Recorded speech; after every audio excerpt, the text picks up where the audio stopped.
உலகக்கிண்ண காற்பந்தாட்ட தொடருக்கான அணிகள் தெரிவாகின்ற நிலையில் ஏப்ரல் 1ஆம் தேதி ஏப்ரல் ஃபூல் நாளில் முட்டாள்கள் தினத்தில் மிகப்பெரியதொரு ஆச்சரியம், அதிர்ச்சி. ஆனால் இது தகவல் உண்மை. ஏப்ரல் ஃபூலுக்கும் இதற்கும் சம்பந்தமில்லை. இத்தாலி அணி உலக கிண்ணத்துக்கான வாய்ப்பினை 3வது தொடர்ச்சியான தடவையாக இழந்திருக்கின்றது. கடந்த முறை 32 அணிகள் மோதிய தொடர்களில் 2 தடவைகள் தொடர்ச்சியாக வாய்ப்பினை இழந்து கொண்டது. எனவே இம்முறை எவ்வாறாவது அவர்கள் தெரிவாகுவார்கள் என்று எதிர்பார்த்திருந்த வேளையில் ஜாம்பவான்கள், காற்பந்தாட்டின் ஜாம்பவான்கள், முன்னாள் சாம்பியன்கள், இப்படி பல விடயங்களை கொண்ட இத்தாலி அணி இன்றைய தினம் ஐரோப்பிய வலயத்திற்கான தெரிவுகான் போட்டியில் பொஸ்னியா அணியிடம் பெனால்டி ஷூட் அவுட் முறையில் தோல்வியினை சந்தித்துக் கொண்டதன் காரணமாக வெளியேற்றப்படுகின்றது. பொஸ்னியா அணி வாய்ப்பினை பெற்றுக் கொண்டிருக்கின்றது. இத்தாலியை வெளியேற்றி பொஸ்னியா வெற்றி பெற்றிருக்கின்றது என்பதுதான் இதில் முக்கியமான விஷயம். 1-1 என்ற கோல்கள், பின்னர் பெனால்டி ஷூட் அவுட்டில் 4-1 என்ற அடிப்படையில் பொஸ்னியா வெற்றி பெற்றுக் கொண்டது. மறுபுறத்தில் ஸ்வீடன் அணி போலாந்து அணியை வெளியேற்றி வாய்ப்பினை பெற்றுக் கொண்டிருக்கின்றது. போலாந்து அணி கடந்த முறை உலக கிண்ணத்தில் விளையாடிய அணி. அதுவும் கூட ஒரு அதிர்ச்சியான முடிவுதான். ஸ்வீடன் தெரிவாகி இருக்கின்றது. 3-2 என்ற கோல் அடிப்படையில் வெற்றி பெற்றுக் கொண்டார்கள். இன்னொரு போட்டியில் துருக்கி அணி, அதாவது டர்க்கி, கொசோவா அணியை 1-0 என வெற்றி பெற்றதன் மூலமாக உலக கிண்ணத்துக்கு தகுதி பெற்றிருக்கின்றது.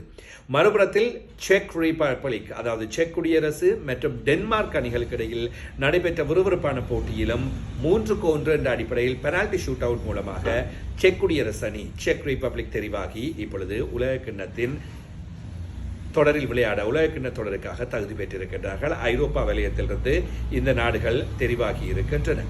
மறுபுறத்தில் இந்த கண்டினன்கள் போட்டி என்று சொல்லப்படுகின்ற இந்த வலய மட்டங்களுக்குள் இருந்து தகுதிகான் போட்டிகளின் அடிப்படையில் வந்த அணிகளின் அடிப்படையில் தெரிவாகி இருக்கின்ற அணிகளில் ஈராக் அணி வெற்றி பெற்றிருக்கின்றது. ஈராக் அணி 2-1 என்ற அடிப்படையில் பொலிவியா அணியை வெற்றி பெற்றதன் மூலமாக அவர்கள் அடுத்த சுற்று வாய்ப்பினை இப்பொழுது பெற்றிருக்கின்றார்கள்.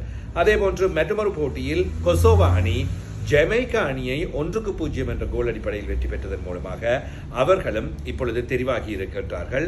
உலக கிண்ணத்தின் இறுதிப் போட்டிக்காக இப்பொழுது உலக கிண்ண கால்பந்தாட்ட போட்டி தொடரில் விளையாடவிருக்கின்ற 48 அணிகளும் தெரிவாகி இருக்கின்றன.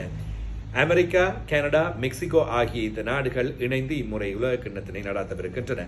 அதன் அடிப்படையில் ஆசிய வலயத்திலிருந்து Australia, Iran, Iraq, Japan, Jordan, Qatar, Saudi Arabia, South Korea, தென்கொரியா மற்றும் உஸ்பெஸ்கிஸ்தான் ஆகிய அணிகள் தெரிவாகி இருக்கின்றன. இவற்றில் ஜோர்டான் மற்றும் உஸ்பெஸ்கிஸ்தான் அணிகள் முதல் தடவையாக விளையாடுகின்றன. CAF என்று அழைக்கப்படுகின்ற ஆப்பிரிக்க வலயத்திலிருந்து அல்ஜீரியா, கேப் வேர்ட் இவர்கள் அறிமுகம்.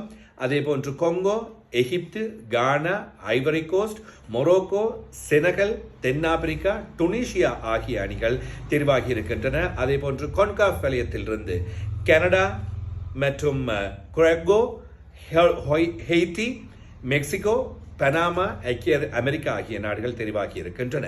இவற்றில் கனடா, மெக்சிகோ, அமெரிக்கா ஆகியன போட்டிகளை நடாத்துகின்ற நாடு. தென் அமெரிக்கா வலயத்திலிருந்து Argentina, Brazil, Colombia, Ecuador, Paraguay, Uruguay ஆகிய அணிகள் தெரிவாகி இருக்கின்றன. ஓசியானிக் வலயத்திலிருந்து நியூசிலாந்து அணி தெரிவாகி இருக்கின்றது.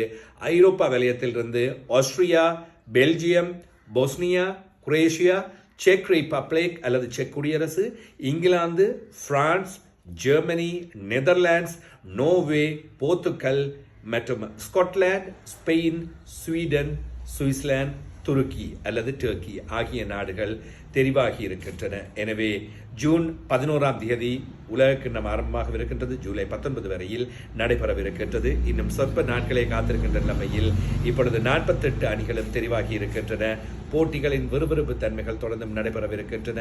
இனிவரும் காலங்களில் தொடர்ந்தும் கால்பந்தாட்ட செய்திகளையும் கால்பந்து உலக கிண்ணத்தின் செய்திகளையும் நீங்கள் தொடர்ச்சியாக அறிந்து கொள்ள முடியும்.